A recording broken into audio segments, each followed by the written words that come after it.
Hello मेरे photons. तो CBSE board and EP board class 12th NCERT physics derivation लेके वापस लौट आया हूँ आपके लिए। ये वीडियो एंड तक देखेंगे, पूरा देखेंगे, कमेंट बॉक्स में बताएंगे समझ में आया कि नहीं आया आपको, और अपने दोस्तों को भी शेयर करेंगे। हम लोग बात करेंगे vector form of Coulomb's law. Okay, तो सबसे पहले हम लोग एक एक्सिस ड्रॉ कर लें। This is X axis, this is Y axis, और कंसिडर करते हैं दो चार्ज, एक चार्ज Q1 और एक चार्ज Q2। मान लेते हैं Q1 ओरिजिन से R1 दूरी पर है और Q2 मान लेते हैं ओरिजिन से R2 दूरी पर है। R1 R2 है position vectors of charge Q1 and Q2। हम लोग निकालेंगे force on charge Q2 due to charge Q1 का। अभी रिदमिक हो गया है, तो force on Q2 due to Q1। तो force on charge 2 due to 1 अगर वेक्टर फॉर्म में लिखें तो इसके पास मैग्नीट्यूड भी है, नो डाउट, और डायरेक्शन भी है। ग्रेट।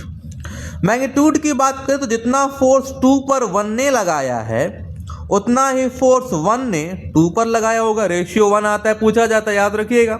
लेट इसका नाम अगर F रखें तो F इक्वल टू फॉर्मूला 1/4πε0, जिसे स्मॉल k बुलाएंगे, Q1 Q2 upon R square. तो फोर्स ऑन 2 ड्यू टू 1 का अगर वेक्टर फॉर्म लिखें तो K Q1 Q2 upon R square into force on 2 due to 1 की डायरेक्शन। दोनों चार्ज पॉजिटिव हैं तो ध्यान दीजिएगा, फोर्स ऑन 2 ड्यू टू 1 का डायरेक्शन वेक्टर इस तरफ होगा। अगर इसका नाम हम लोग R21 रखें तो R21 कैप इस तरफ होगा।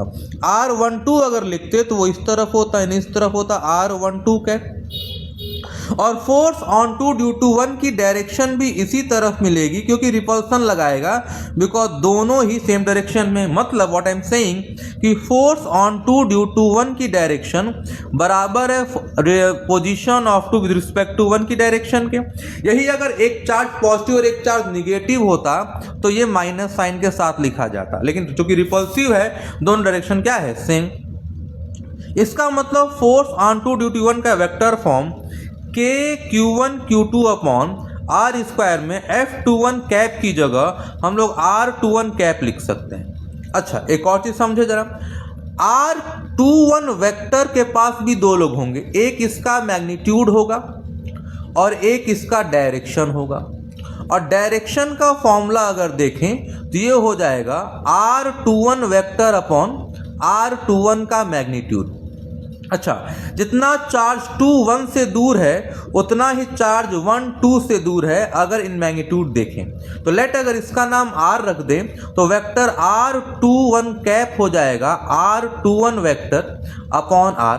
और इस वैल्यू को अगर सब्स्टिट्यूट करें इस इक्वेशन नंबर 1 में तो in equation 1 force on 2 due to 1 हो जाएगा K Q1 Q2 upon R square R21 vector upon R, और यहाँ से force on 2 due to 1 is equal to आ गया K Q1 Q2 upon R cube vector R21। ये हो गया vector form of Coulomb's law on charge 2 due to 1।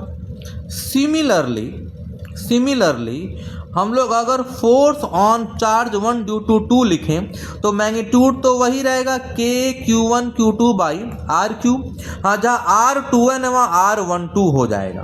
तो अगर इन जनरल लिखा जाए तो in general vector form of Coulomb's law का फॉर्मूला है K Q1 Q2 by R cube vector R। अच्छा, यहीं पे एक और चीज समझा दूंगा आपको। Force on 1 due to 2 diagram में देखिएगा, फोर्स ऑन 1 ड्यू टू 2 की डायरेक्शन इधर है, force on 1 due to 2, and force on 2 due to इस तरफ है। मतलब ये दोनों इक्वल है लेकिन अपोजिट इन डायरेक्शन में है, और इसी को बुलाते हैं Newton's third law of motion. Newton's third law of motion मतलब वेक्टर का, कूलम्ब्स लॉ का वेक्टर फॉर्म न्यूटन के तीसरे लॉ को फॉलो करता है। ठीक है ना। पूरा वीडियो देखने के लिए थैंक यू। शेयर करेंगे दोस्तों को और कमेंट बताएंगे आपको समझ में आया कि नहीं।